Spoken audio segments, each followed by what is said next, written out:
Good afternoon, guys. This is going to just be some things I've been going on. I went shopping today, as you can see. And, again, these are evil, demonic stores are still cheating around my money. Still jacking up the prices. I'm still not able to find things that I need. I'm gonna see my walker over there. Instead of a shopping cart, I have a walker now. They gave me that walker in the CCWF because I think I've skirted over it that they have a yard down. If two people get to fighting, gets to fighting, everybody has to sit down on the ground. You cannot sit on the benches that they have out there. You have to sit on the ground. No matter where you at, you have to stop all movement and sit on the ground. So it came to the point that people gonna argue, people gonna get sick. So there used to be yard downs all day long, and no matter what unit is on, they got A, B, C, and D yard. If it's on D yard, it affects a lot of the yards. So even if they're not fighting on your yard, which I was on C yard, that means everybody has to get down on the ground. And sometimes you have to go in the rain. It's raining, so you have to sit on that wet ground. One morning, I sit down on the ground, and the ground soaking wet, and I still had to go to the shower. And when I left the shower, I went to my unit wet, and my panties and my pants were dirty and soaking wet. So this happened several times. One time in Hills here in California. And again, we have to sit on the ground. We might be sitting on the ground for hours. One time, there was a yard down for an hour 15 minutes, and I was sitting on the bench, and I fell asleep. The yard down was so long. If the yard is down, you can't even, they have one porta potty out there, you can't even go to the bathroom. You have to stay seated on the ground. And if you stand up or make a move, they give you a 115. 115 is a discipline, and they can take days from you. So I got tired of all the yard downs, and I noticed that a few of the ladies had mobility vests. Some had vision impaired, some had mobility impaired, and some had sight impaired. So I decided to tell the doctor I wanted a mobility vest. So I wouldn't have to be sitting on the ground all the time, especially when it's raining. And I went to the doctor. I put a Twitter tube on. Went to the doctor and told the doctor I had trouble with my back. Even at 69 years old, they said that was not reason enough for me. There's a lot of elderly people struggling to get back and forth up the ground, but they say age has something to do with it. They don't care how old you are. If there's a yard down, you have to get on the ground. So I asked for a mobility vest. He said I had to prove I had some kind of injury. I told him I had trouble bending over. I showed him. I don't know whether I went over this before, but he wasn't going to give me a mobility vest. He said in order to get a mobility vest, because it's all about money, that I had to have Medicare. And I do have a Medicare card, so he gave me a mobility vest.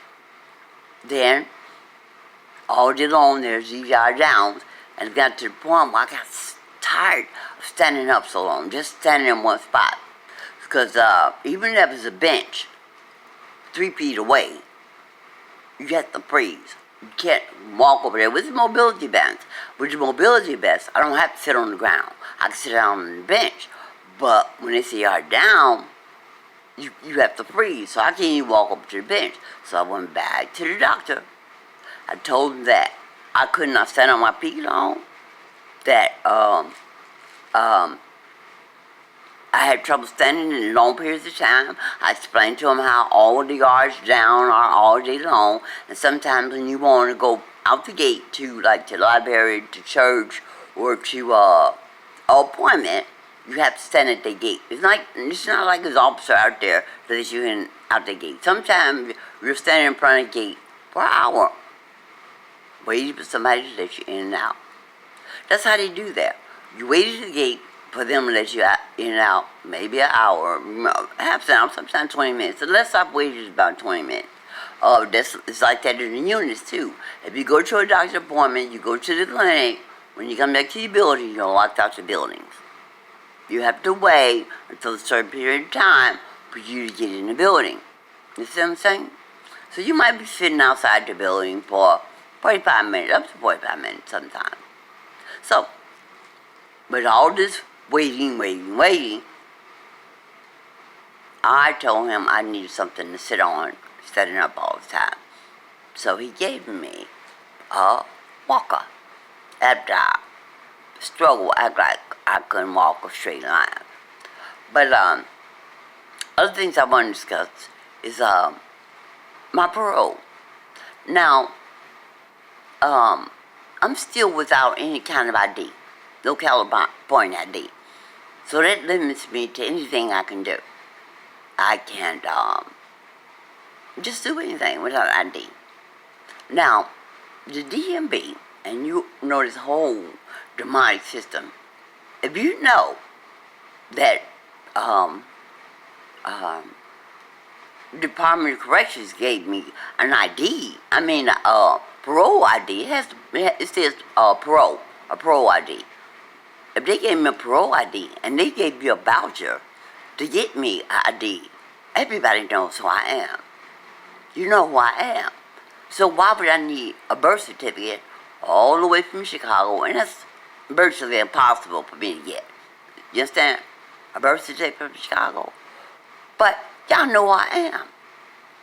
Because y'all have my Illinois driver's license. You have my driver's license number. So why can't you communicate with the Illinois, because they know who I am, and give me a California ID? Why can't you trust the Department of Corrections identification of who I am? They wouldn't have me under their own name. They know exactly who I am. The award letter.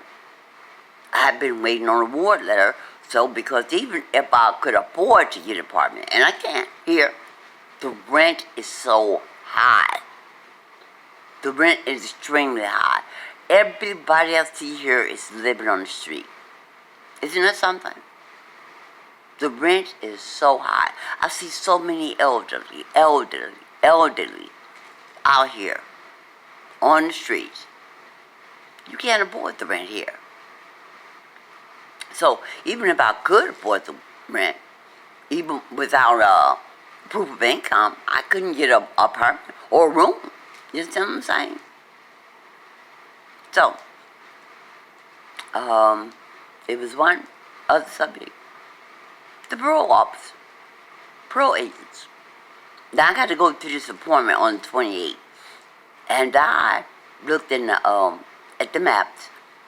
And you have a map app.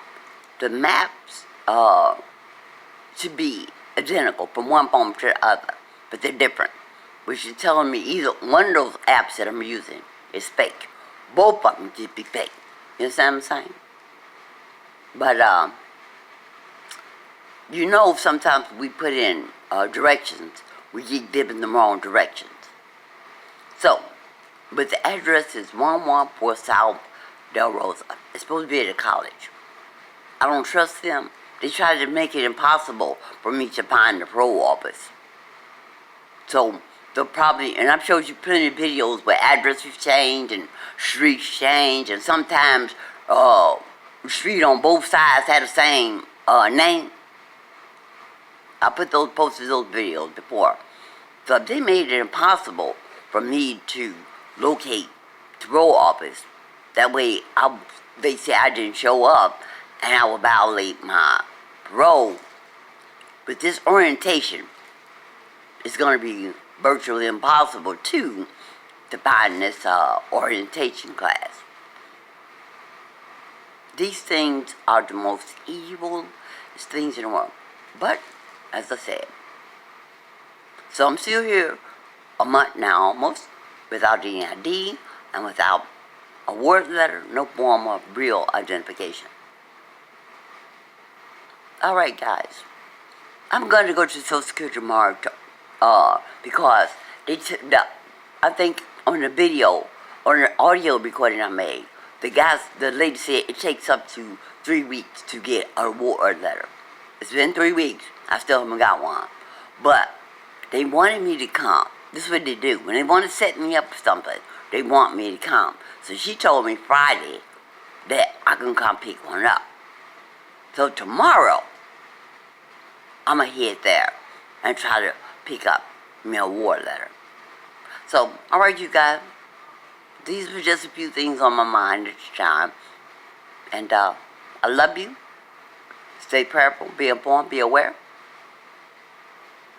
Oh, let me tell you something, one more thing. They are so afraid of something coming.